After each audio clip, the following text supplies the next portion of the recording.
Today is Monday, August the 18th, 2014. Our interview today is with Mary Ruth Haynes Gordon Arnold. The interview takes place at her home at 229 Northeast Moody in Burleson. This interview is conducted as a part of Operation Remember, Burleson, Texas. And with that little bitty short introduction, Mary Ruth, you can tell us about all these years that you've spent in Burleson and all the good times you've had. Okay, I'll do my best. I'm sure you will. You bet. Well, as Dale said, I'm Mary Ruth Haynes, was my maiden name. And I was born right here in Burleson, up on the hill close to Brushy Mound. And that was a county road that came through Burleson from Crowley. And it's now Edge Hill Road, I believe. And there is a house standing where the house that my grandparents lived in, but it burned when I was about 13 years old.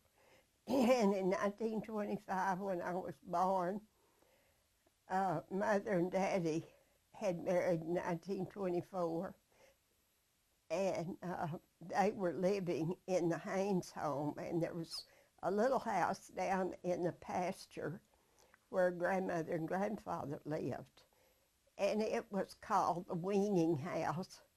They had 8 children, and as different ones would marry, they would live in that little house for a while till they got established, and that's what Mother and Dad did. They did live down there when they first married.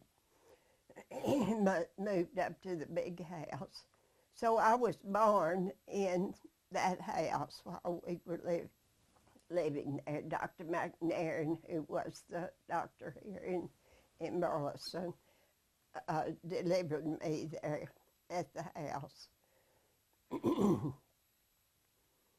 So grandmother and grandfather Haynes, his name was William Harper, and she was Mary Emma.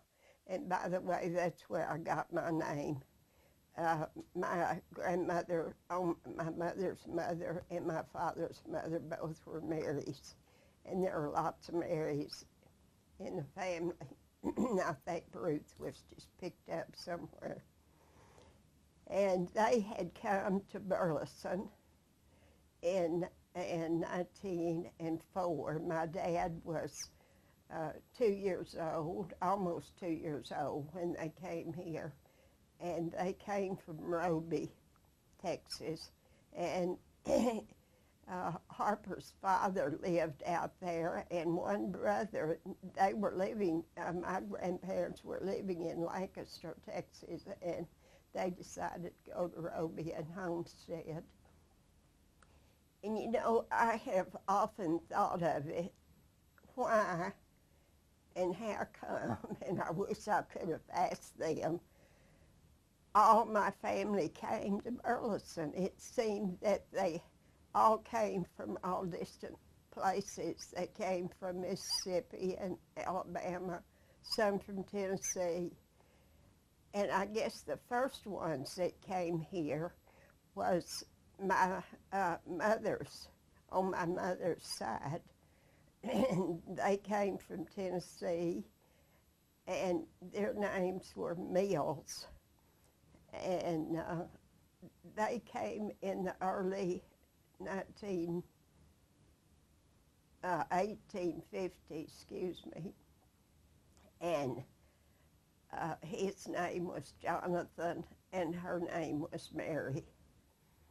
So they came here and settled out south of where Burleson, main part of Burleson is, the old part, where the Chisenhall ballpark is now. They settled right in there. And I'm not sure how many acres of lands they had, but they had a big high fence, stockade-like fence all around the house, because at that time there was a good many Indians here, and they would come up to that stockade fence and look over, and grandmother would be doing about her business, and there she'd see the Indians peeping over the fence. So they wanted buttermilk from her. They loved buttermilk. And my grandmother, my mother's mother, was born down there too. So, and then mother was born here too. So back to thinking about why everybody came, we know that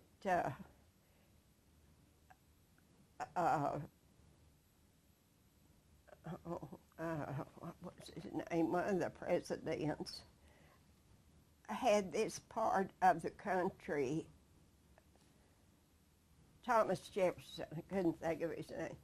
Thomas Jefferson had Philip Nolan, to survey this part of Texas 3 times before 1801, and I'm sure that it must have been advertised in different newspapers and magazines. I found a lot of those old ones in my mother's things. Well, my father's name was Rufus White. Our ancestors were white, and they were in Sparta, Tennessee. And mother's name was Olive Jewell. And after they married, they moved around in different places in Burleson.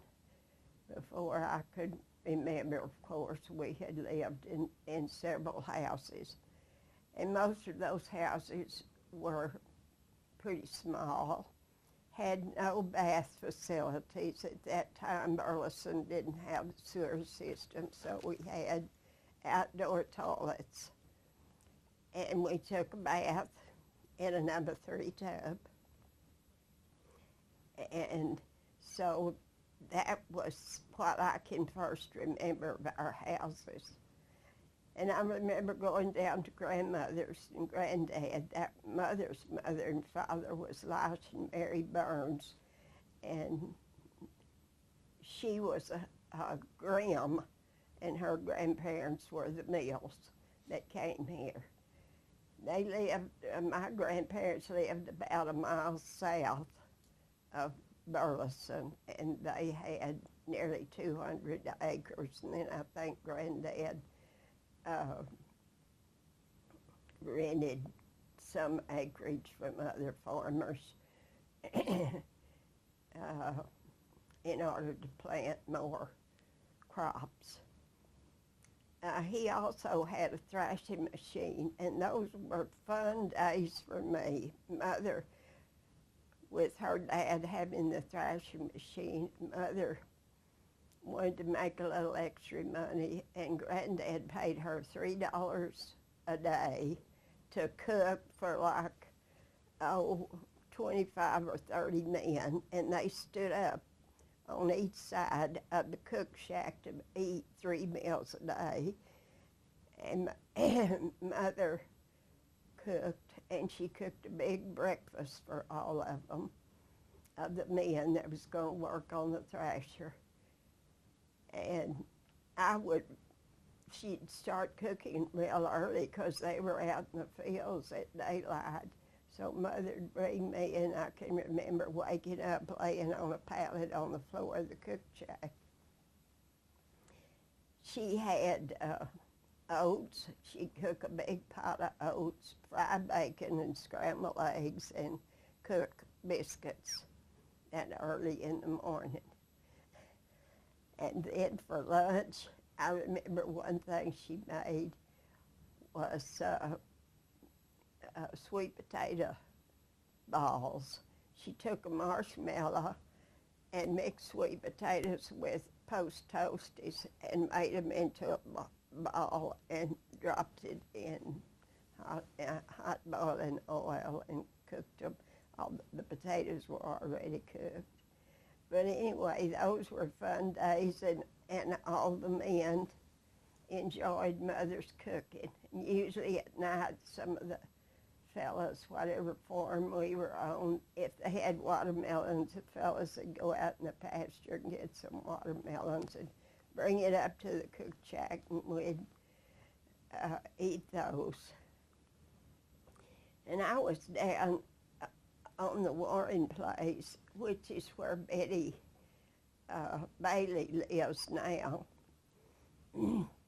Back in that pasture south of the house, we had the cook shack out there, and I got out one day barefooted running around. I remember how painful that was. I'd stepped on a big old thorn, and of course that was infected, and all we knew to do back there then was Mother soaked it in hot water and coleslaw then, and kept a coleslaw rag on it.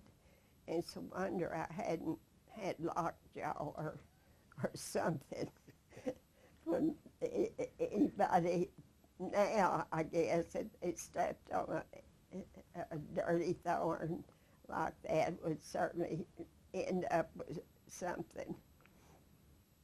So Dad did different things for a living, but then finally he went to the bank, which was the Farmers and Merchants Bank in town.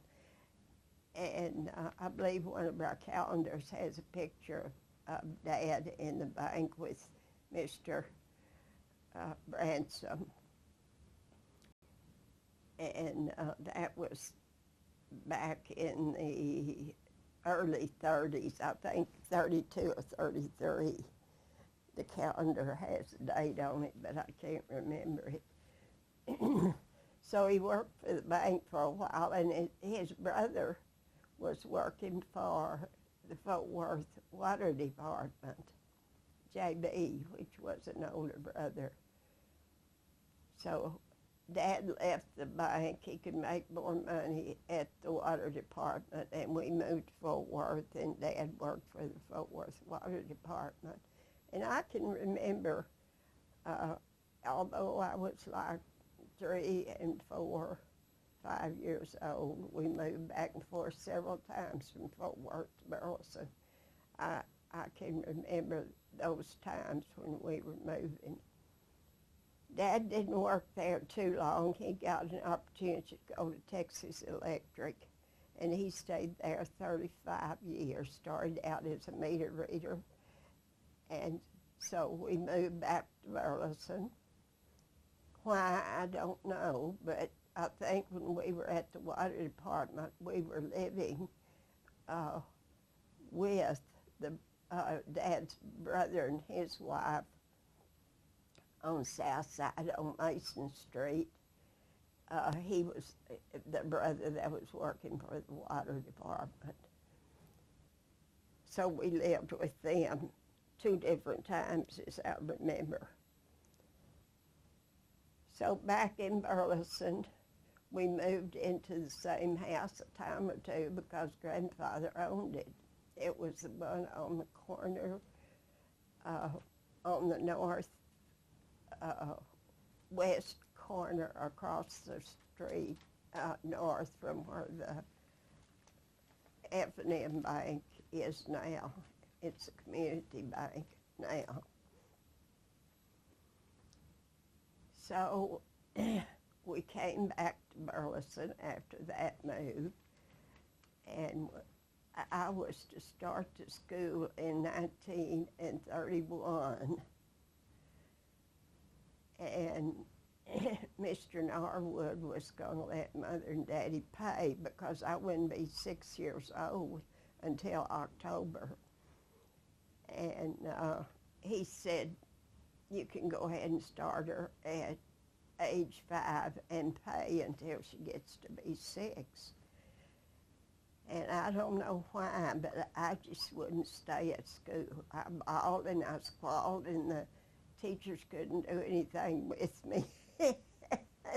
So Mr. Norwood said, take this child home and keep her at home another year. Said that get out of high school too early, these days anyway. Said, just let her start next year. She'll be nearly 7.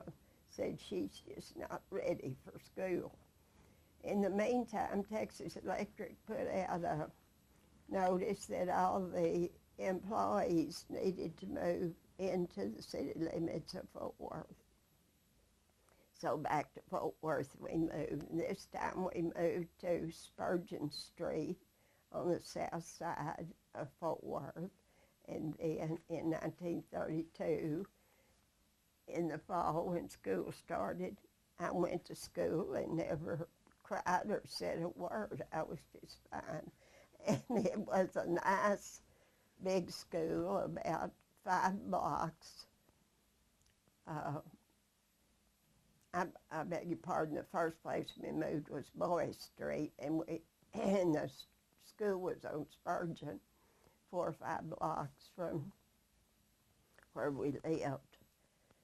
So we lived there 2 years, and it was a much nicer house than the ones that we had previously lived in and had modern conveniences.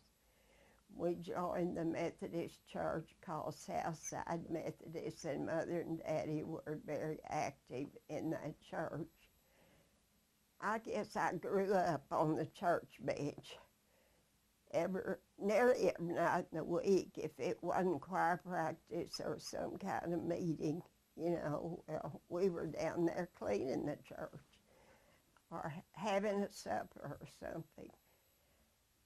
And about 2 years later, there was a nicer house on Spurgeon Street, just across the street from Hubbard Elementary. So we moved to that house.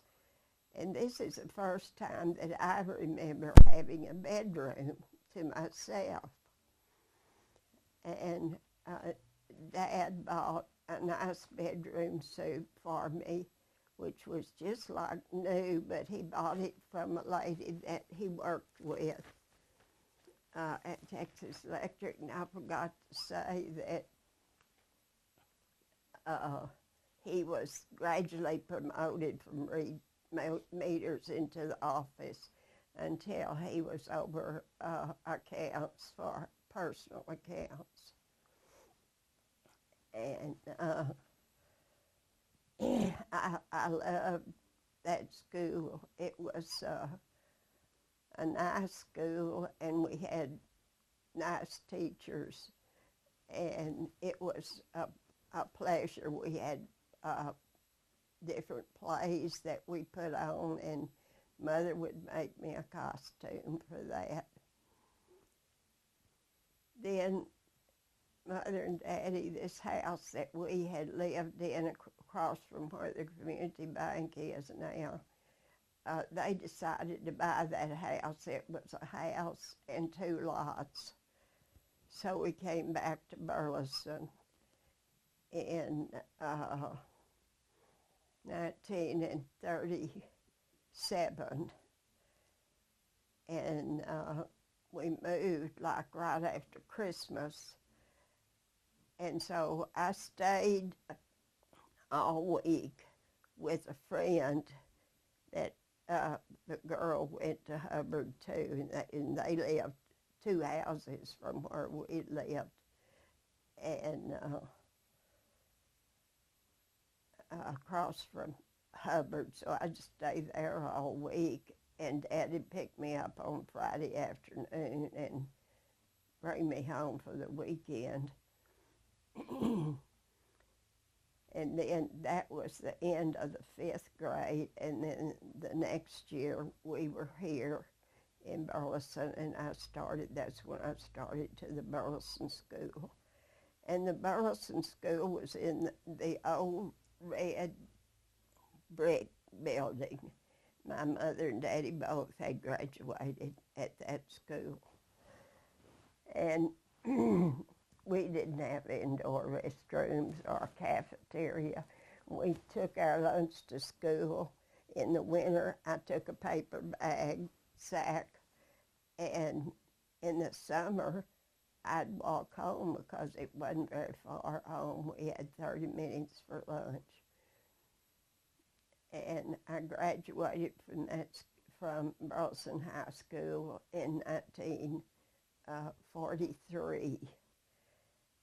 And I had talked to Dad a lot about going to college. I wanted to go to TWC, but times were pretty hard then, and Dad said, I just don't have the money, and I bought this house.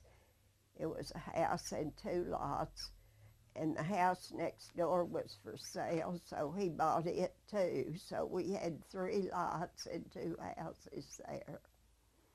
After we'd been there about 3 years, Dad tore both houses down, and we moved to a rent house. The house is still standing over by the railroad, and lived there while Dad built the house.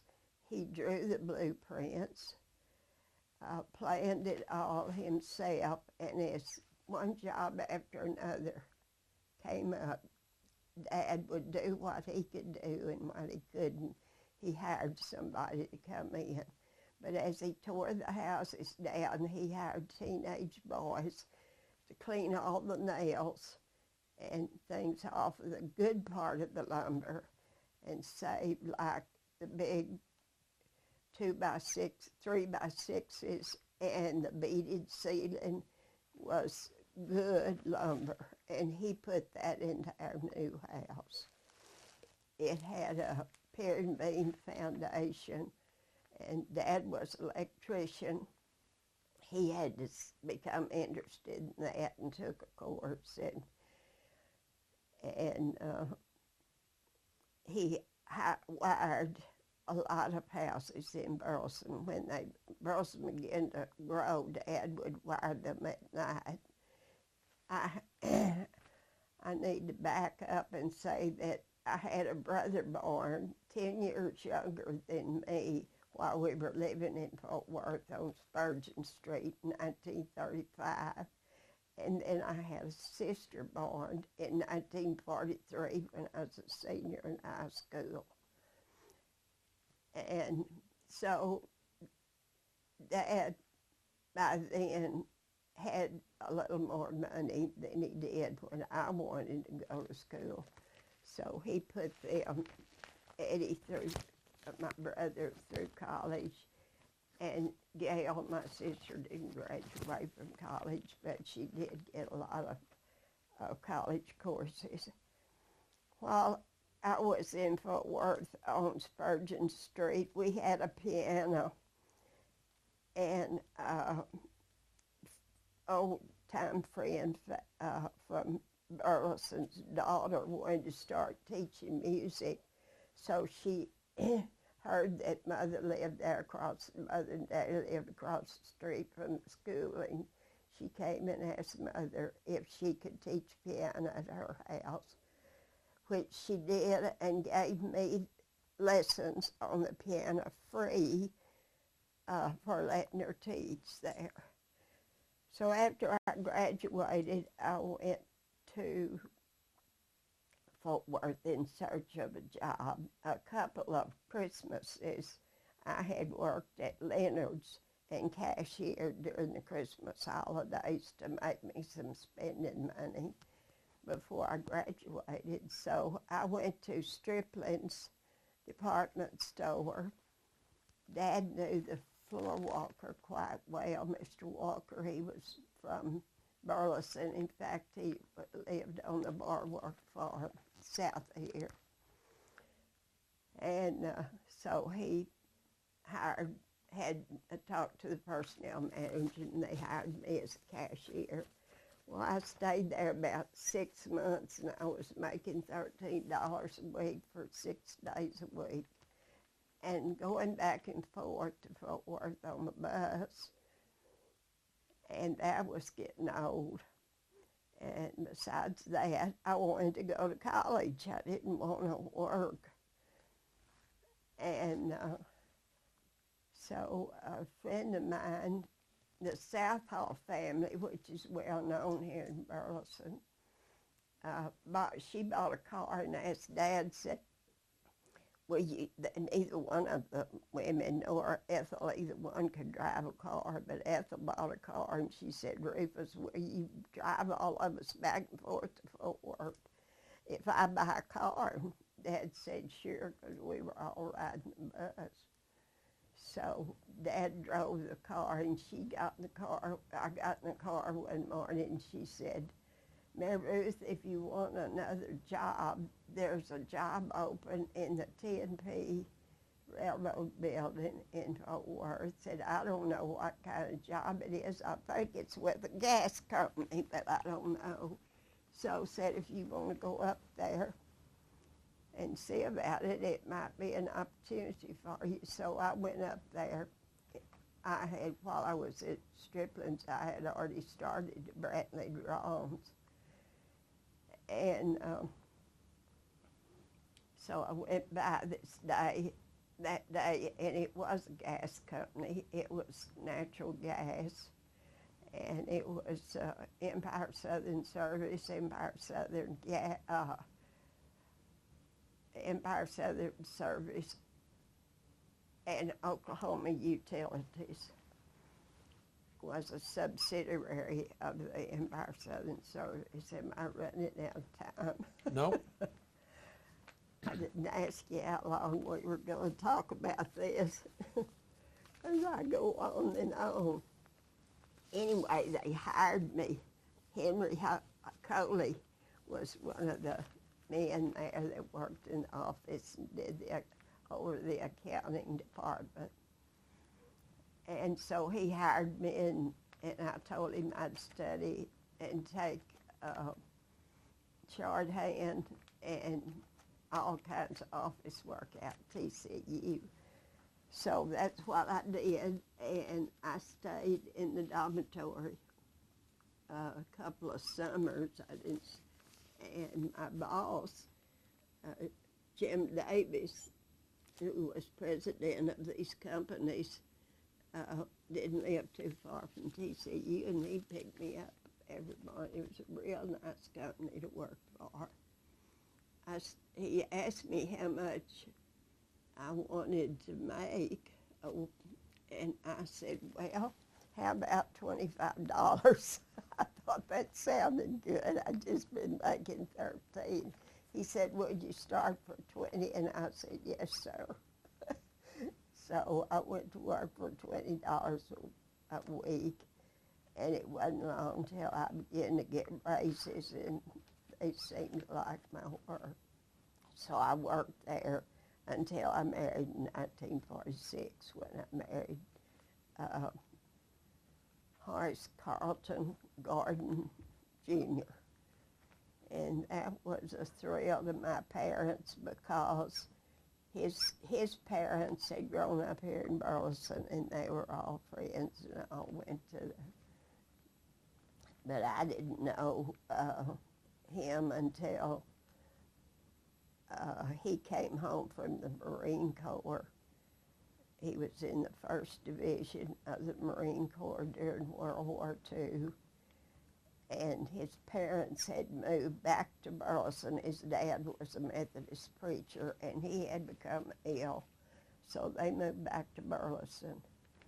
And when he got out, came home for his furlough in 1944, he came here to Burleson, of course, and came to church with his mother. His father had already died.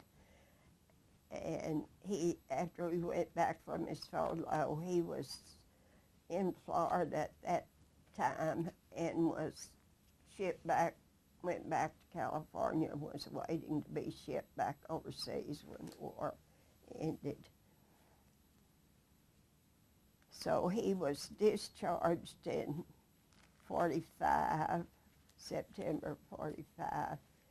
But I met him when he came home in 44, so when he came home in 45, we started going together and had 45 wonderful years, but he was sick a lot with heart condition. We had 4 children, Elaine's my oldest, and H.C. the third is next, and then he works at Lockheed, and Rodney is in New York City, and he owns his own business. He has a theatrical work and for TV and different ballets and so forth. In 19, and then my youngest is Richard, and he was born in 1957. There's 10 years difference between my daughter, my first one, and my last one. And he is the store director for Albertsons and has done quite well with them.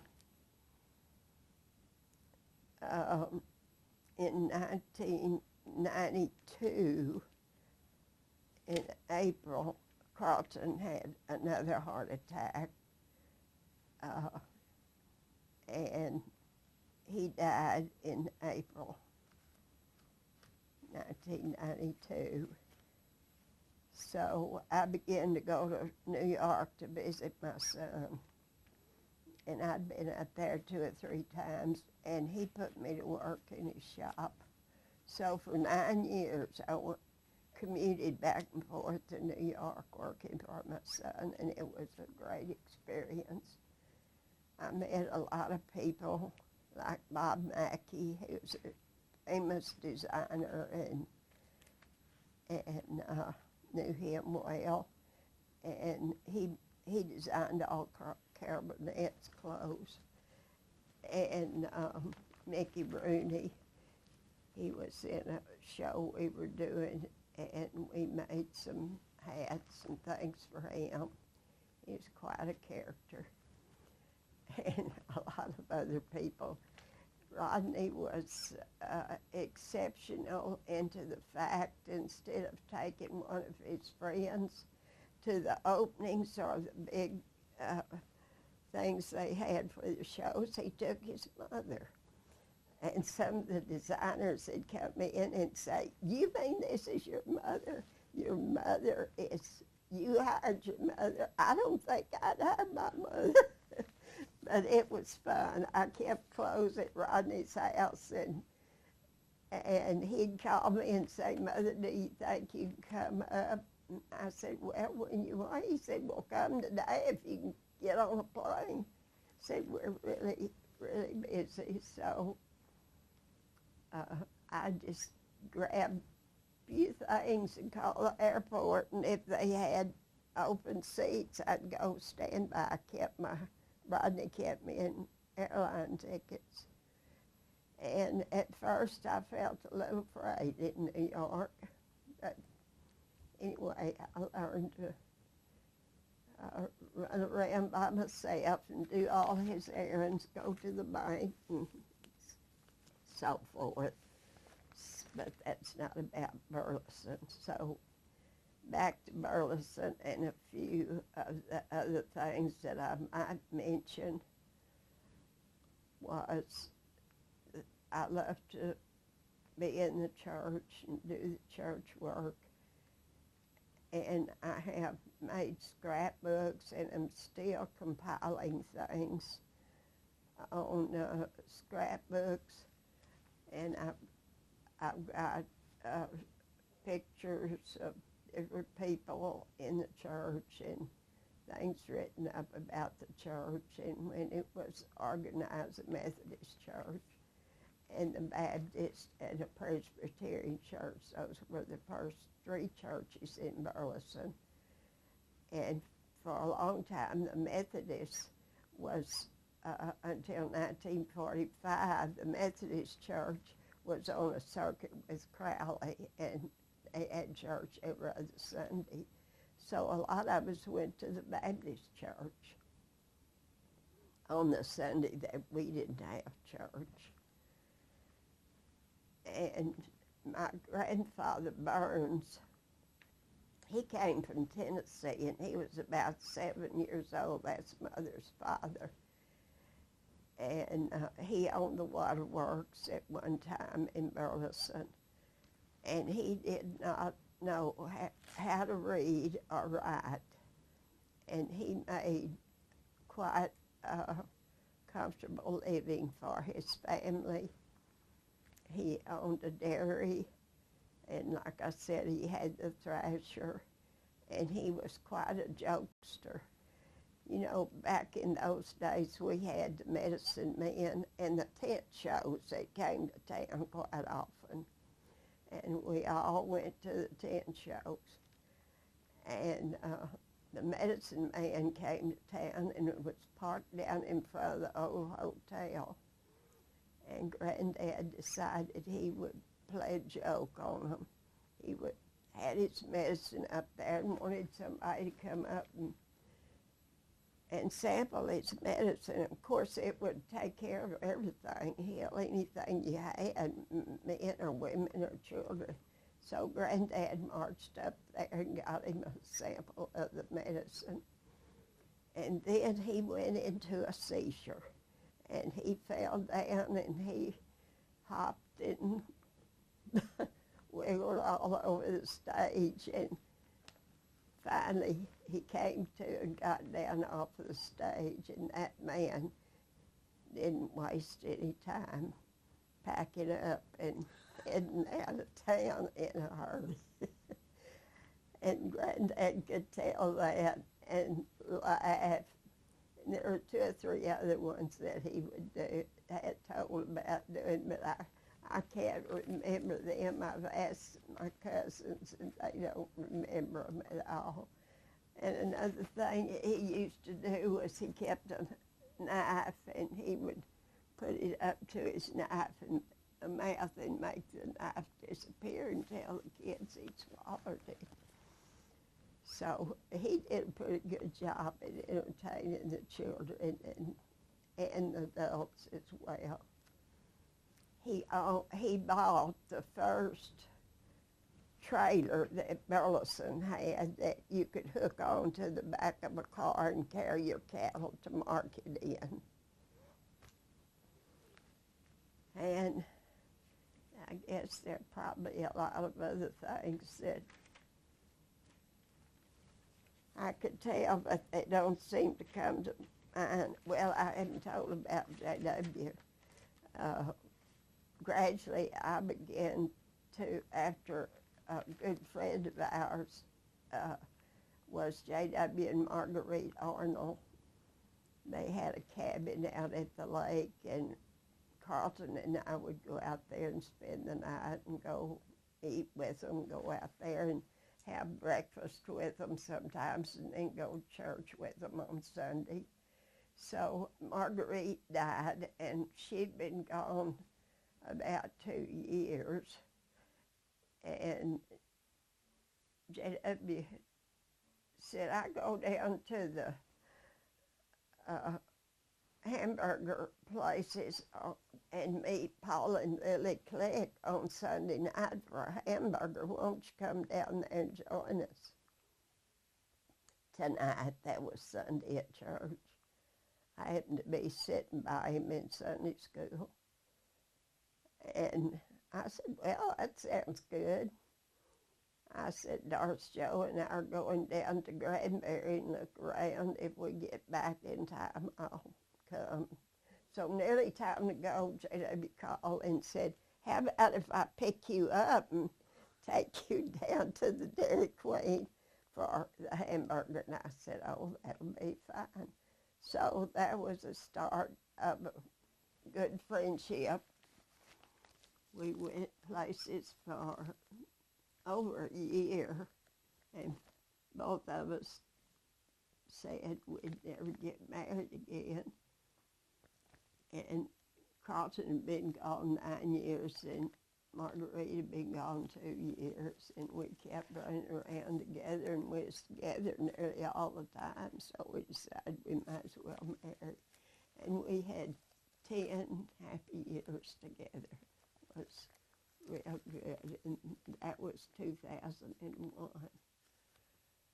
So after he died, his children had a home place, and they insisted I moved over there in his house. We lived in his house while we were married. And his house is bigger. I was living here, and it's bigger than this. And we have 2 full bathrooms over here, and only having a bath and a half, so it seemed logical that we live over there. And my grandsons lived in this house. My HC son, Casey, was at TCU, and I told him to live here and just pay the utilities and give me enough money to pay my taxes and my insurance on my house, and so that helped him in college. And then another grandson lived a while there.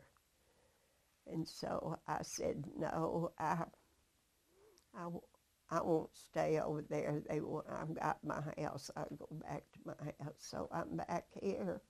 So far, I'm living alone here, but I know that the time's coming, probably not too far off, when I'll have to live with somebody else.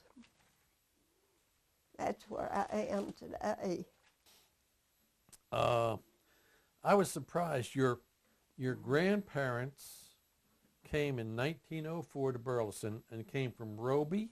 Yes. Isn't that where J.W. was from? Didn't J.W. grow up out there? Near there. He was at Goree. Okay. That was where he was born, in Goree. When we did his interview, his service veterans interview, I thought that he was from out there somewhere. Yes, he was when my grandparents. And to me, that was just such a coincidence that your grandparents. Rotan, that's right. Rotan is close to Roby. Yeah. And my grandparents, his father was half Cherokee Indian, and his wife was also half Choctaw Indian, and that his name was A.Y. Haynes. Andrew Young Haynes, and her name was Sarah Brookshire Haynes. She was a Brookshire, and her name was Sarah. And he continued, he lived in Roby, and he continued to live the Indian life. He raised paint horses, and they came out there, and as I understand it, they homesteaded out there, and they paid $1 an acre. And then when my grandfather went and took 3 of his children, and then they had 5 more. Only one was born in Burleson. The others were born in Roby. The first ones were born in Lancaster. Well, he homesteaded next to his father, and my great-grandparents are buried there in Roby. Okay. Just some things I picked up here, Mary Ruth. You took a bath in a number 3 tub. That's right. Now, you remembered a number. How big is a number 3 tub? Oh, it's about like this. Galvanized? Yeah, galvanized. You have a 2 and then a little one. Okay. Did Mom heat water on the kitchen stove or something? Yeah, heated in water. In a tea kettle, maybe, or? Yeah, in a tea kettle on the stove. And towed it to the wherever. Now, in the summertime, we had what we call a smokehouse. Back then, now we call them storage houses, but our smokehouses was pretty much the same thing as. But did you smoke? Did your dad smoke meat in it also? No, but my grandparents did. Okay. Yeah, they smoked. And that was on the family home place toward Chisenhall, where Chisenhall is today? No, that was my Burns. I don't know about them. They probably did too. But everybody had a smokehouse out in the country and raised hogs and killed cows. and we canned everything. During the Depression, we didn't know it was hard times because we got everything we wanted to eat from Grandmother's farm. And during 1934 or 5, they had the president sent out an order to, if you had to make the price of beef go up, they killed cows. You know that story in history, don't you? And Granddad had, according to the number of cows you had, you killed so many of them. Mm-hmm. And so they came to Granddad's farm and shot cows. And they gave Granddad 2 cows. And my mother investigated and found out how to can that. And she canned those cows in number 3 size cans. She had a canner that seal those cans up in a pressure cooker. And so we did everything like that to get by. And he smoked his pork in the smokehouse. But what I was going to tell you was, in the summertime, we took baths in the smokehouse. Okay. Just cold baths. And in the wintertime? In the wintertime, we did it in the kitchen. Next to the stove? Yeah.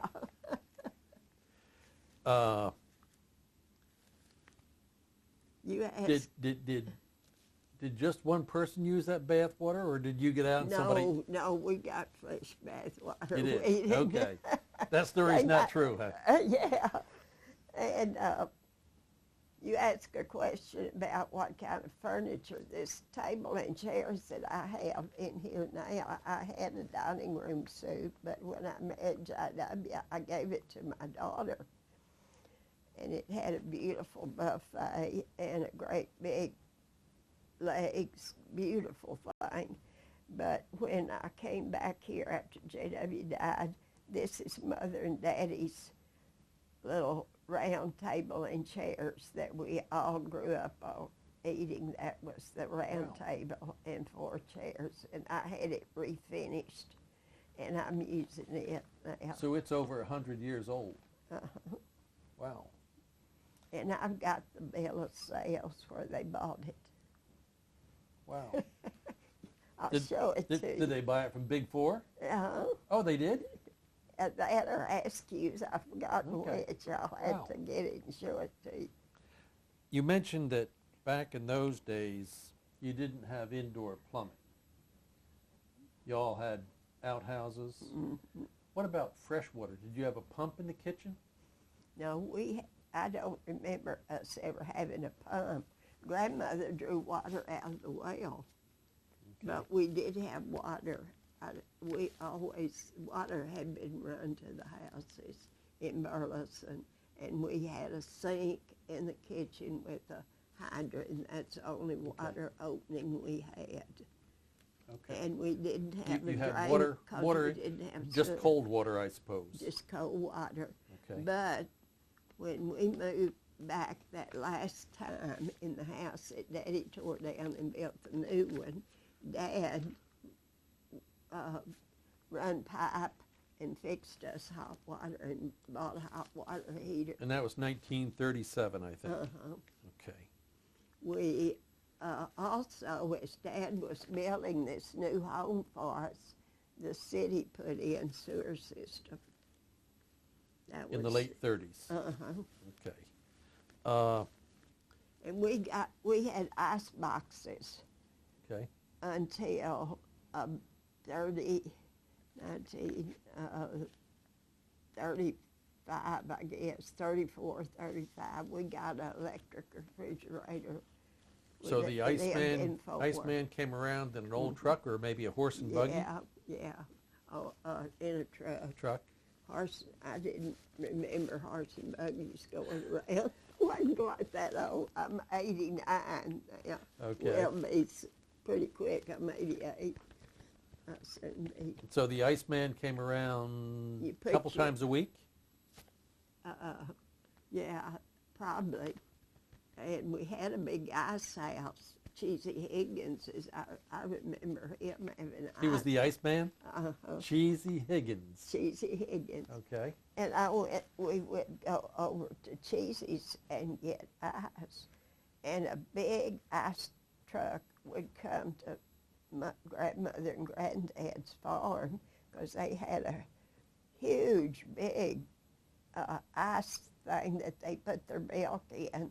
And a truck would come by and pick up the milk and take it to Dallas. And they milked by hand. How many cows did they have? Do you remember? Well, around 50, I think. Oh, wow. They had a big bunch of them. And Granddad had a man hired to help him milk and help in the field and paid him $1.50 a day. Wow. His name was, I'm not going to tell you, I can't think. If we go back to when you had they took the bath in a number 3 tub, you didn't have indoor plumbing, so everybody had an outhouse. And that house was cleaned By a colored man. We called him a Negro man. I don't believe we use that word anymore, but he came around about once a month and cleaned all the toilets in town, and his name was Charlie. Okay. And then we didn't have black people living in Burleson at all, but Mr. Deering, R.G.K. Deering, who had our news office, and had a wife and 3 children, and his wife died. And after she died, he was having a hard time taking care of his 3 children. So he found a black couple that would come down and live in a house that he fixed out behind his house for them to live in. And he was so happy to have him, and she was a good cook, and he did odd jobs around the house. And the people, all the men in town, got on to him about living in Burleson, that he wasn't allowed to live here, and I don't know what all they told him, but anyway, he left. They up and left because the men in town got on to him so for living here. Mr. Deering lost his wife. So Hazel was Hazel his Hazel second? was his second wife, Okay. and he had Because 2. she ran the paper after Mr. Deering died. After he died. Okay. But they had 2 daughters. Okay. Granddad Burns is the one that owned the thrasher. Stationary thrasher that they put out in the corner of the field. And the men Yeah. brought all the oats and wheat and what have you to the thrasher. And the thrasher hooked on to the tractor, ran the big thing through. The men would come in with wagons and pitch the hay off of the wagons onto the tray that carried the hay up into the thrashing machine, and the hay would go out one side and baled it, and grain would go out the other side, and they'd bag it up. What would have been maybe the last year you remember, Mary Ruth, that they did that kind of thrashing? Would that have been into the 50s? I don't think so. 40s? I would think the late 40s. Like through the war? Okay. And by the way, Granddad hired some German prisoners that okay. came to his farm and worked. You could hire them pretty cheap, and I guess I could find out if I investigated, but I don't know where they came from. But there were German prisoners of war during the war that worked here in town? Okay. But that's bound to be written down in history sometime, and I had never thought about that until recent years. But I verified that with some of my other cousins. Yes, that was right. I said, I'm not dreaming this up, am I? And they You said, came back to town from Fort Worth in 1937. mm-hmm. A house across from where the F&M Bank or the community bank is now. Is now north. And your dad later took that house down. Uh-huh. And the house next door, too. 1937. Ellison Street, Ellison in Maine was downtown. Uh-huh. Were those streets paved? Were they gravel? Warren Street was gravel, but Ellison was paved. Paved. Okay. And Johnson was 2 blocks behind us, and that was the cutoff around to go to Cleveland. You cut off at 35. On the other side of the overpass up here, Johnson came along there through kind of the way the interurban went. Mm-hmm. And Johnson came around, and Johnson Street's still there. It stops right where that apartment building is. Runs into Wilson Street, you know. And that was paved, of course. But Ellison was considered also the business route for Alvarado, Cleveland. Okay. Was the reason it was paved. Renfro was not paved. Renfro didn't go all the way through, did it? Did it cross the railroad tracks? Uh-huh. Oh, Yeah. it did. Okay. Yeah, it went through. Okay. My boyfriend lived on up there on Renfro. My We won't, boyfriend. I don't think we're going to go there, Mary. You know where City Market is? He lived across the street. That's Renfro. That wasn't paved at all. Okay. Warren Street, Ellison was paved, and Warren Street was on the other side of our house, and it wasn't paved. It was gravel. Okay. 1943, after you graduated, you went to work at Stribling's. Striplings. $13 a week, and you worked 6 days? 6 days. Rode the bus to Fort Worth and back. Yeah. Was $13 a lot of money? Did you think it was a lot of money? I thought it was. You were pretty good, 17, 18 years old? Yeah. I thought it was. That year I turned 19. I graduated in the spring. I was still 18, and that fall I was 19. And I thought it was, pretty good. I saved some money in the bank. Of course, I didn't pay any rent. I gave Mother and Daddy money, and they'd give it back to me and say, put it in your savings, because I lived at home most of the time. The only time I lived away from home was when I lived in TCU dormitory. 1943, when you graduated from high school. World War II, middle of the war. Mm-hmm. What did you do? Certainly you were involved with the church a lot. But what else did you do? Social activities?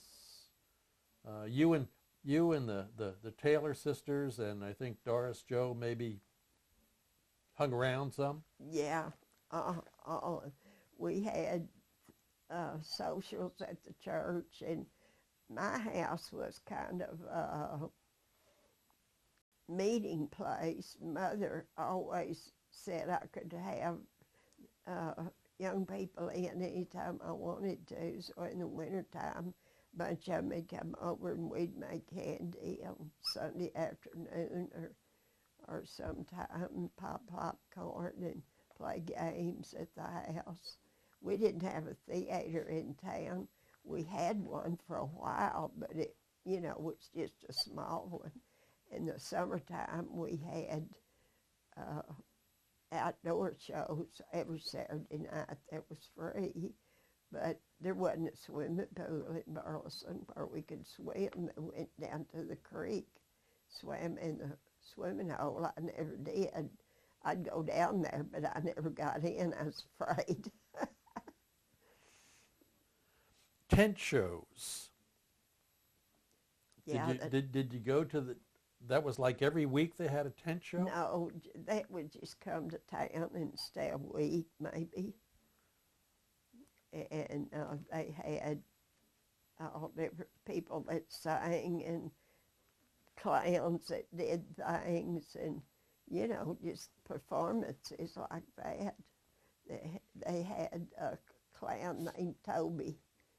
And I remember old Toby was the one that we always looked forward to seeing. He'd jump around and do different things with a ball and, you know. Let me ask a couple quick questions here. Your grandfather Burns, he owned the waterworks, owned a thrasher, owned a dairy. Is he Uncle Dick who had the blacksmith shop? That's his father. His father, okay. And that's one. So your great-grandfather. My great, he died before I was born, but she was still living, and I remember her very well. She died in the early 30s, 31, 32, somewhere along there. And I also remember Uncle Tom Mills on my mother's side, and and he was a brother to, he was the one that was in the Civil War. You may remember he was written up in our new history book that Haley wrote.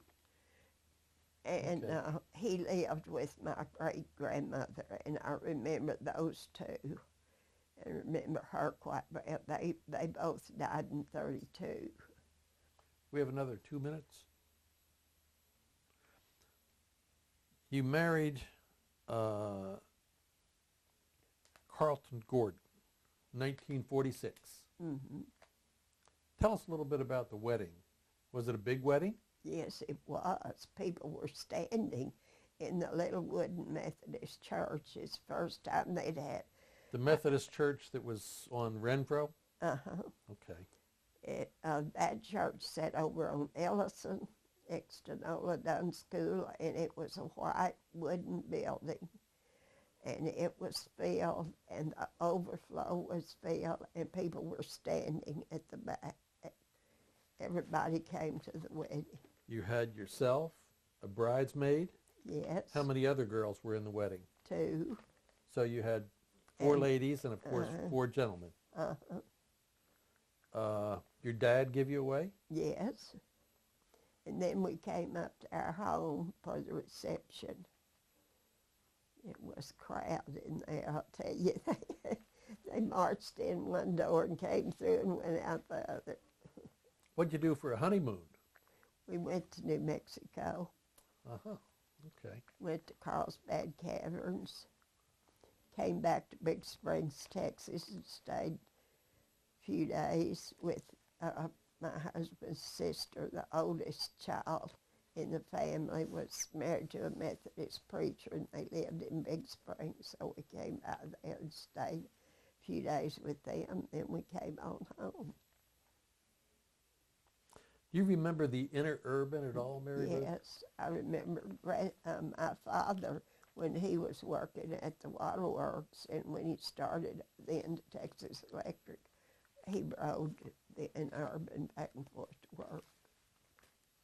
I don't remember riding the Urban, but I'm sure that I did. Okay. My mother also during that time had a kindergarten class at her school, and Shirley Taylor was one, and Jackie Deering, she was a miller, and sister to Buddy Miller. They remember coming to Mother's kindergarten. We've about used up our allotted hour, but thank you very much, Mary Ruth. Well, thank you, It's been, Dale. I think it's been a great hour. Well, Now, thank we you. piece all these things together, and between you and Doris Joe and the Taylor sisters and everybody we've talked to, it's a very interesting history. And you really remember lots of things that I'm not sure I would remember that well. Well, You did a great job. well, thank you.